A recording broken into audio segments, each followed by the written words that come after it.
Dehradun smart city project का कार्य पिछले 6 सालों से चल रहा है, पर अब देहरादून स्मार्ट सिटी के कार्यों पर सवाल उठने चालू हो गए हैं। खुद विधायक ने ही देहरादून स्मार्ट सिटी प्रोजेक्ट के कार्यों पर सवाल उठाते हुए अधिकारियों की मनमानी की बात कही। देहरादून को स्मार्ट सिटी बनाने का प्रोजेक्ट पिछले 6 सालों से चल रहा है। सरकार की तरफ से करोड़ों रुपये इस प्रोजेक्ट में खर्च किए जा चुके हैं। इस प्रोजेक्ट को अब तक पूरा नहीं किया जा सका है। अब इस प्रोजेक्ट में खुद देहरादून के धर्मपुर से भाजपा विधायक विनोद चमोली ने सवाल खड़े कर दिए हैं। उन्होंने कहा कि देहरादून स्मार्ट सिटी प्रोजेक्ट की डीपीआर जो 6 साल पहले प्रस्तुत की गई थी, उस हिसाब से देहरादून स्मार्ट सिटी प्रोजेक्ट का काम नहीं किया गया है। अधिकारियों ने अपनी मनमानी करते हुए इस प्रोजेक्ट को पूरी तरह से बदल कर रख दिया। साथ ही उन्होंने कहा कि उन्होंने इस मुद्दे को लेकर विधानसभा में भी आवाज उठाई थी, परंतु उनके साथी मंत्री के कहने पर उन्होंने चुप्पी साध ली।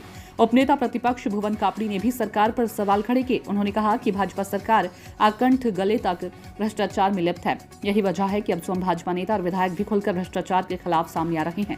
तो अब देखना यह है कि अपने ही विधायकों के आरोप लगाने के बाद अब भाजपा सरकार देहरादून स्मार्ट सिटी प्रोजेक्ट पर क्या कदम उठाती है। क्या सरकार उन अधिकारियों पर कार्रवाई करेगी जिन्होंने स्मार्ट सिटी प्रोजेक्ट के डीपीआर के विरुद्ध जाकर कार्य किया है।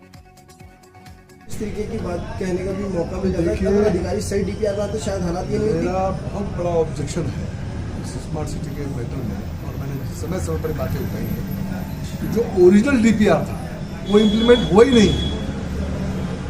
ये मैंने बोला है। मैंने कहा जो डीपीआर हमने नगर निगम से जो हमने काम स्वीकृत किए थे उस समय, जिसके एवज में हमको स्मार्ट सिटी की सैंक्शन मिली थी, जो हमने प्रोजेक्ट सामने रखे थे, वो प्रोजेक्ट तो हुआ ही नहीं है। वो सारा का सारा सिनेरियो ही बदल गया। क्या कुछ प्रोजेक्ट है? वो चीजें ही बदल गई। जैसे पलटन बाजार का था, पलटन बाजार का पूरे पलटन बाजार जीर्णोद्धार था। उसमें बहुत बढ़िया रोड थी, सेंट्रल पोल्स थे, उसमें साइकिलिंग ट्रैक था, साइकिलिंग से लोगों को जाना था, बड़ी गाड़ियां बैन होनी थी, तो बहुत सारा कुछ था उसमें। तो मैंने बार बार ये मांग की, मैंने विधानसभा में भी बोला था, उसमें आपने देखा होगा माननीय मंत्री जी ने मुझे रोक दिया आगे बोलने के लिए। हमारे साथी हैं तो मैं चुप भी हो गया बाद में, क्योंकि साथी हैं, अगर मुझे कुछ कहने के लिए मना कर रहे हैं तो मुझे मानना पड़ता है। लेकिन मैंने वहाँ पर भी क्लियर किया कि भाई जो ओरिजिनल डीपीआर है उस डीपीआर को आज के काम से कंपेयर करना चाहिए और फिर देखना चाहिए कहाँ कहाँ लैप्सेस है।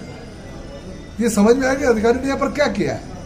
और मैं तो ये मानता हूँ कि अगर उचित हो कि इसका पूरा ऑडिट होना चाहिए जो स्मार्ट सिटी का काम हुआ है, और जो अधिकारियों ने इसमें मनमानी की है, जो डेविएट किया है उस पूरे जो प्रपोजल हमारा था, जो प्रोजेक्ट था, तो उन अधिकारियों को भी कम से कम आगे में दंडित होना चाहिए। कम से कम उनके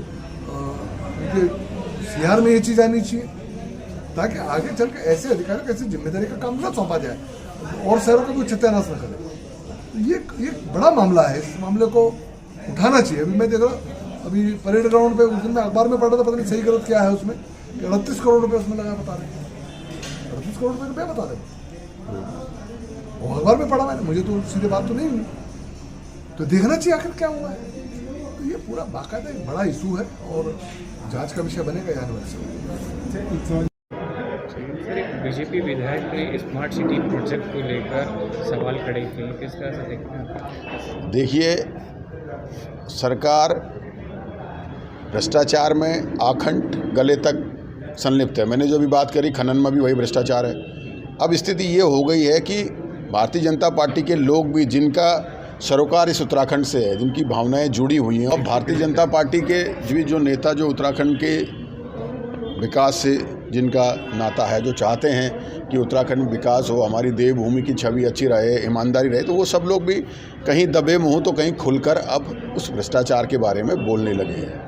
अगर आप देखेंगे तो अभी मैंने आपको बताया, रुद्रपुर में जिस ज़मीन की कीमत सरकारी खजाना लुटाने का काम इसी को कहते हैं कि 80,000 से 1 लाख रुपए स्क्वायर मीटर है, उसे आपने 11,500 12,000 स्क्वायर मीटर में आपने जो है अलॉट कर दी। आज खनन को आप निजी हाथों में दे रहे हैं। स्मार्ट सिटी के नाम पर अगर आप पूरा देहरादून घूम लेंगे तो आपको दिखाई देगा कि क्या बुरा हाल देहरादून का हो रखा है। और मैंने भी उस प्रेस को सुना था कि डीपीआर कुछ थी, काम कुछ हो रहा है, तो सब लिपापोती हो रही है। तो इसलिए सब लोग खुलकर निकल कर आ रहे हैं और मुझे लगता है कि ये संख्या बढ़ती जाएगी आगे।